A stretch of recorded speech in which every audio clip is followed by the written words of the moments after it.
What's up, everybody? Welcome to Move the Sticks. DJ and Buck with you. Buck, what is going on, man? Not too much, DJ. Getting ready for the holidays. DJ, what's your favorite dessert? Favorite dessert? Favorite dessert? Thanksgiving. Dessert. You know what? I like a pumpkin pie. Just Thanksgiving. I don't have it any other time of the year. Mel Kiper has it every day. But I do like it there. So if I have a choice, you know what? My favorite flavor is give me pecan pie with vanilla ice cream. Ooh, look at you. I'm cooking. Night. Okay, so that's what you do? Are you an apple pie guy? No, I'm a sweet potato pie. No, I'm a sweet potato pie. Sweet potato pie. Like being from the South, sweet potatoes, everything. So it's funny because before you popped on, I was talking to Gavin. Got to go pick up the pies. Yeah, pick up the sweet potato pies. Like that is. I try not to indulge. I'm trying to be better, making sure everything is right. But Thanksgiving, I'm looking. It's a day. Yeah, it's a cheat day. It's a cheat day. I've been better myself, but you gotta have those. I mean, come on. Yeah, we're getting there. This should be fun. Okay, pumpkin pie. Bake that one in. By the way, I feel like I'm in the minority on this. I like green bean casserole, but I feel like every year at Thanksgiving, I'm the only one who goes in. Yeah, I do it all to myself. Yeah, if it was the pie, like I'll just slide it all the way over to you. You can have it. Yeah, that's what it is. Yeah, I like it. I like the mashed potatoes kind of getting in there a little bit. Oh, okay. Yeah. No, I'm a cranberry sauce guy. I like stuffing. I love stuffing with a little giblet gravy over top. I am turkey. I'm more dark meat than white meat. I'm more more leg and thing. Yeah. What about ham versus turkey? Where do you come out on that? Like if I'm gonna go turkey all day. I lean towards ham, especially the ham with the Hawaiian roll. Slide that little ham in there in the Hawaiian roll. It's so funny. I was thinking about rolls, and I was thinking about Hawaiian rolls versus the old like brown and serve rolls. Yeah, the old brown and serve rolls from way back. Those are solid. Stop, man! I'm getting hungry here. Buck, there were some games we didn't hit on. I wanted to touch on from last week as we kind of move forward into this week. But one of them was Seattle and Tennessee. Not a game I think we would really pay much attention to. But I thought Cam Ward did some good things and made some plays, especially towards the end of that ball game, made some big time throws. And I think with these young receivers that they have, I'm excited that they have some pieces that they can kind of move forward with. Yeah, now the Cam Ward conversation is interesting because he is the least discussed number one overall pick that I've ever known in my scouting life. Like no one really talks about him, but he certainly has made some strides. That was a good game. I'm excited to see him this weekend because the Jags go into Nashville to take him on. So to see how the progress is going for him. Obviously, he's an attractive quarterback to work with because looking at him coming from Miami, you can see all of the horsepower, all of the big time throws, the alpha dog, leadership persona, all that stuff is there. And he is progressing. He doesn't have a lot to work with. But what I want to see from him is to just continue to get better and to see if he'll just keep swinging. Like just keep swinging, keep playing hard. Can he find a way to keep his offense moving and doing those things? Because it's going to bode well. Because eventually they're going to surround him with the right pieces and his game is going to pop. But I want to see what he looks like during the storm because that speaks volumes about his football character and how he's going to be when he finally flips it and it becomes advantageous for him. They're going to be in a good spot right now. They have the number one overall pick. So I'm sure they will put that thing up for sale in the hopes that somebody wants to come up for a quarterback and maybe some buzz will build on these quarterbacks as we get through the process. But I did think he did some good things there. They need to continue to add to that offensive line, man. They got to make some upgrades there. No question if they want to take the next step forward. New England, Cincinnati, New England just kind of, I would say uglied it up, but they found a way to get to the winner's circle there. They lost a couple linemen, those two rookies that have played well for them, and Wilson, as well as you lose a very, very talented left tackle, Will Campbell. So that was a win, but almost felt like a loss with those two injuries. Yeah, no, that's big because one thing that we do know about the Patriots, they've been so good because they've had all their weapons in place. And as they're getting down the stretch, if they're starting to get banged up while other teams are beginning to get their players, it changes the dynamic. But I'm going to say this, man. I love what they've been able to do this year. The Mike Vrabel effect, Josh McDaniels with the young quarterback and how it's coming together. Travion Henderson beginning to emerge. Stephon Diggs playing well, coming off of that injury a season ago. Man, it's really bright for the Patriots. But now that you're in it, DJ, you kind of want to get greedy. They've already got the 10. You want to see, like, how far can we push this thing if we finish strong? So it'd be great to see what Drake May looks like in the postseason because that's the next step. Because as we talk about the game getting the games get bigger, they get faster, more physical and those things. How does he respond to that big game element? That's what I want to see from him as he gets into the postseason. Also doesn't feel like the murderer's row in the AFC anymore. I mean, they have number one seed. It could all go through New England like the old days. And you start looking around, the Chiefs aren't really the Chiefs. The Bills aren't what they've been. The Ravens aren't what they've been. Cincinnati is not going to make the tournament. It's wide open. It's all there for them. It is wide open. If you're any team, we talk about the Patriots, but if you're any team, DJ, the only thing you're trying to do is just get a ticket to the dance. Because if you get a ticket to the dance, anybody can win this because there's not a prohibitive favorite in the AFC. Denver's there, but they don't have that experience of making a deep run. Yeah, they got a great defense, but the offense is for every team has a fatal flaw. There's not really a complete team in the AFC, whereas in the NFC, it's a little different. It's a little more stacked. Yeah, so this is a great time. If you're the Patriots, you're Mike Vrabel, you can stand in front of the team and say, hey, guys, we can go win this thing. If we continue to progress, we can win this thing at the end. What's your panic level with J.J. McCarthy as they got handled a little bit by the Packers? It's crazy deep. So here's what I'll say, because we scouted before social media was a thing, man, as a front office exec, now you have to be so convicted in your players because the noise is louder than ever before. And with J.J. McCarthy, I think we still have to remember this is his rookie season in essence.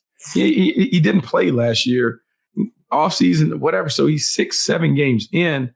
And look, there are going to be some moments. I think the big thing, you're Kevin O'Connell, you're the organization.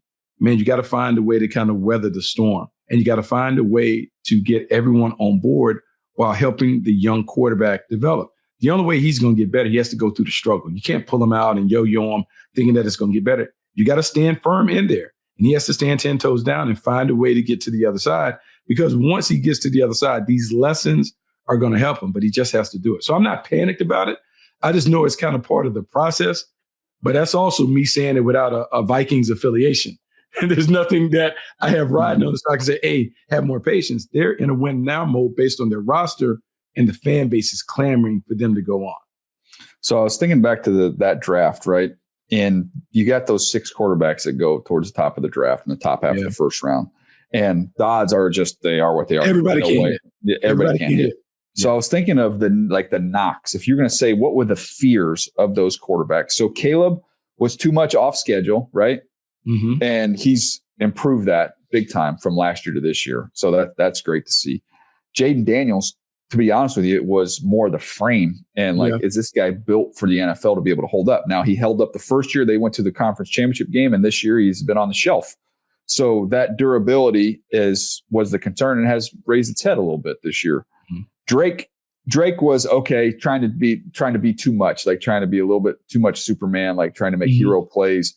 And he's been able to make the magical plays without the mistakes. He's found kind of nirvana here this year with the way that he's put it all together. But that was probably the knock or the concern there. Penix, what was it, Buck? It was a durability. The guy's been hurt his whole career, and here we are again with another ACL. That's a major issue. Bo Nix was, which Bo Nix are you getting? You getting the Auburn Bo Nix? You getting the Oregon Bo Nix? And then maybe he's hit his head on the ceiling. Maybe he's kind of maxed out. That was the question on him. And then J.J. McCarthy he just hadn't played a lot. He didn't play it a lot. They didn't ask him to throw it a lot. He's young. This is kind of the unknown. So if we're looking at all of these, the two that would be the most concerning for me going forward would be Penix with his durability concerns. And would be JJ with the lack of experience would be the two of these 6. I would say, okay, at this point, getting over halfway through year 2, those would be the 2 I'd be a little bit worried about. And it makes sense because one thing we do know, the injury history is significant. So first with Michael Penix, you talk about 5 season injuries now and 8 of the last season that he's played. Man, it's hard to overcome that. And that's a part of his history. That's part of his legacy. And that's always going to be a part of the conversation for him going forward. For J.J. McCarthy, it goes back to the truisms that we know about the quarterback position. It is really hard to be good at quarterback in the National Football League when you don't have a lot of starts in college. And he didn't have a lot of starts. He was going to take time to develop, but we are learning in this league, no one has the patience to wait for developmental players.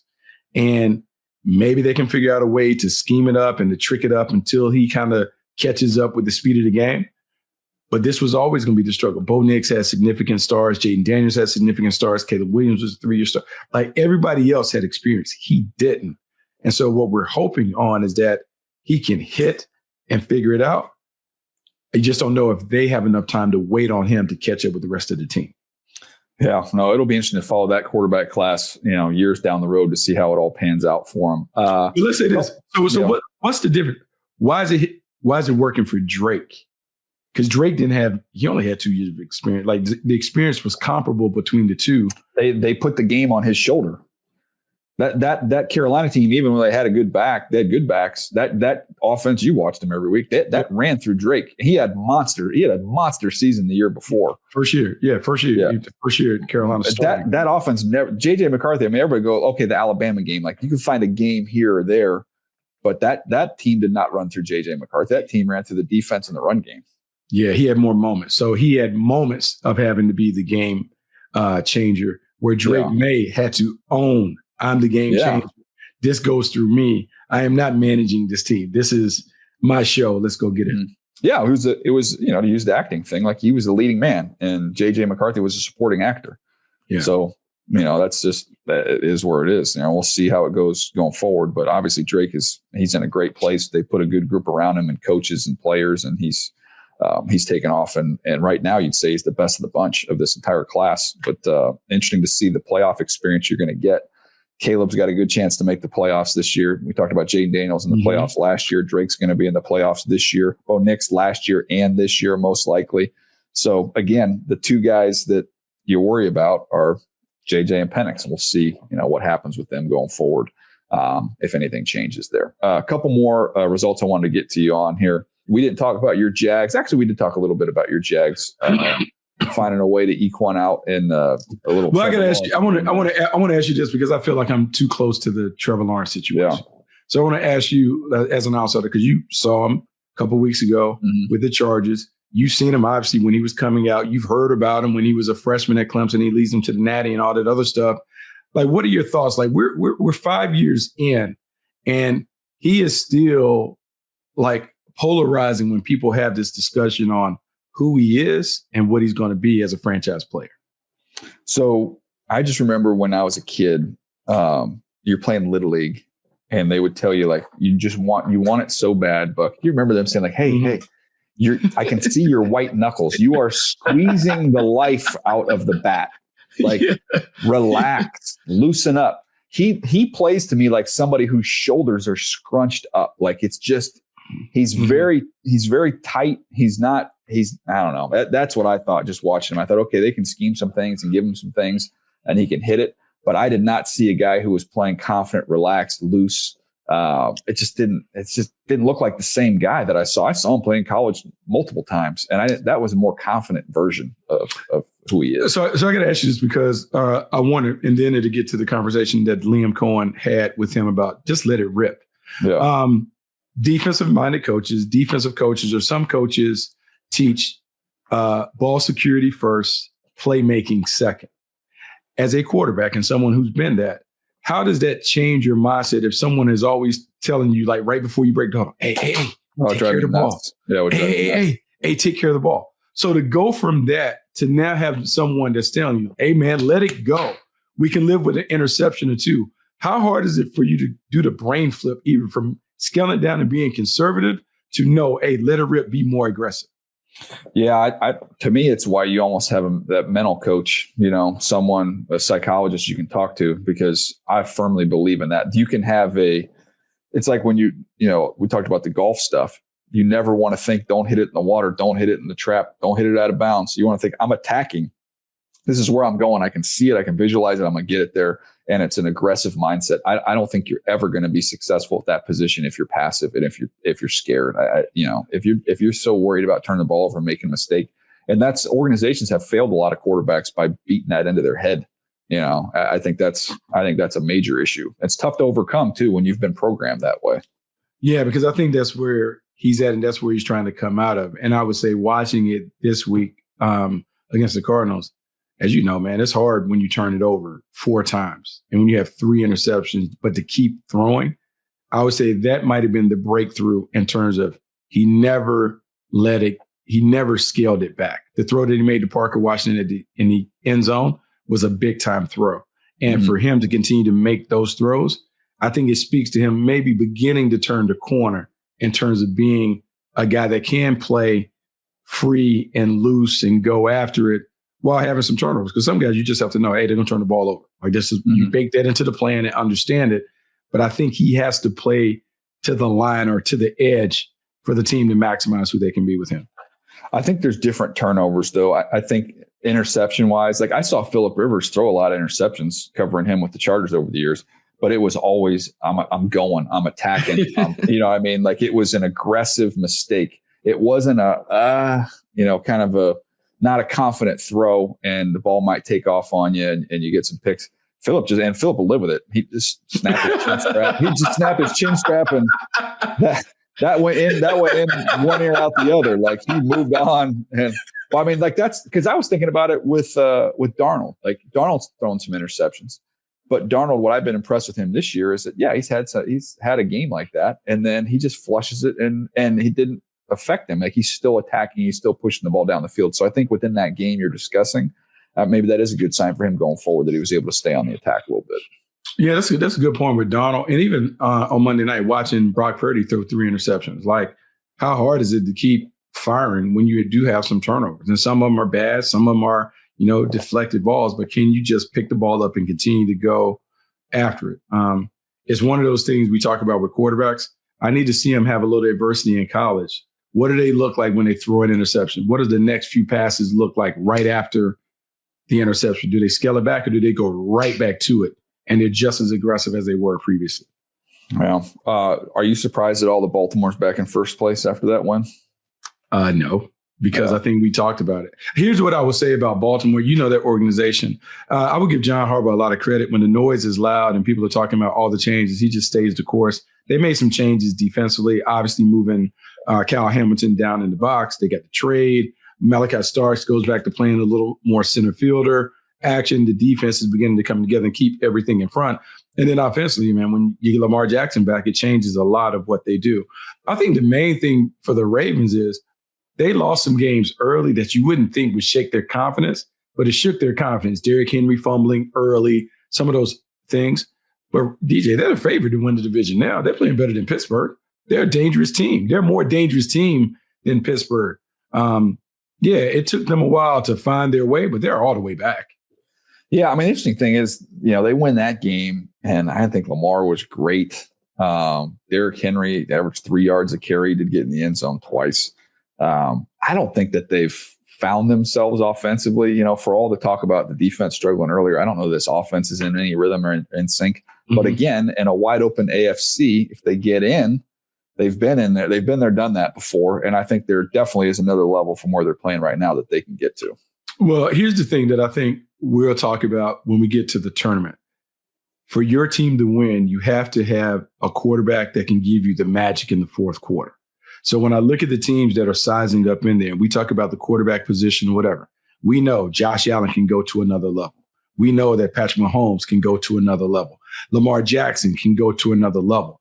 The teams that get in, you better have a quarterback that can live in the fourth quarter magic. Because if not, these games, because you talk about it being wide open in the shootouts, well, now you defers to quarterback play. Who has the best quarterback in the tournament? Those are going to be the guys that can win it. Yeah, no doubt. And they can definitely do that. Last one that we didn't touch on the other day that we'll get to here. Atlanta takes care of New Orleans 24-10. Interesting, right? Kirk Cousins. We were done with him. Got one. Yeah, we're done with Kirk Cousins. Don't want Kirk Cousins to do it. They said he couldn't do it. They gave him a full week of prep. And this offense looks like the offense that you expected to see. They push it down the field. They're able to run it. They're able to do some things. And I don't know how long Kirk can sustain this level.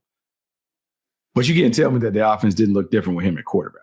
Like there's just something that his experience brings to this offense with the weapons that they have that maybe they can do it. And they're off the pace significantly now. But I do wonder, can Kirk Cousins not only get them in the mix, but maybe potentially save their jobs with the way that he plays down the stretch?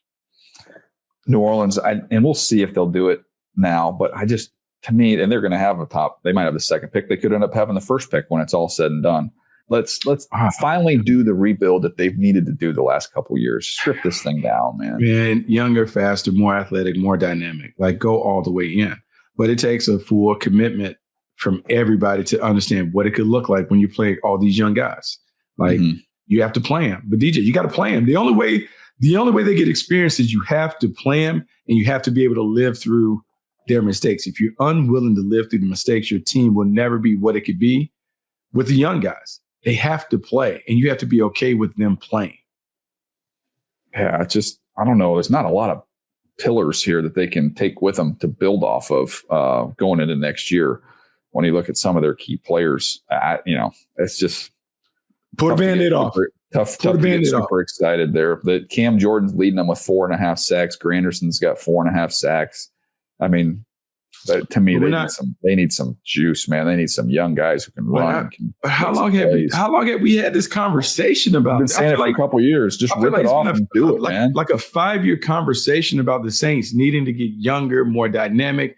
Every year when we get to mock draft season, we talk about putting pass rushers and all this there, and yet they're still the same.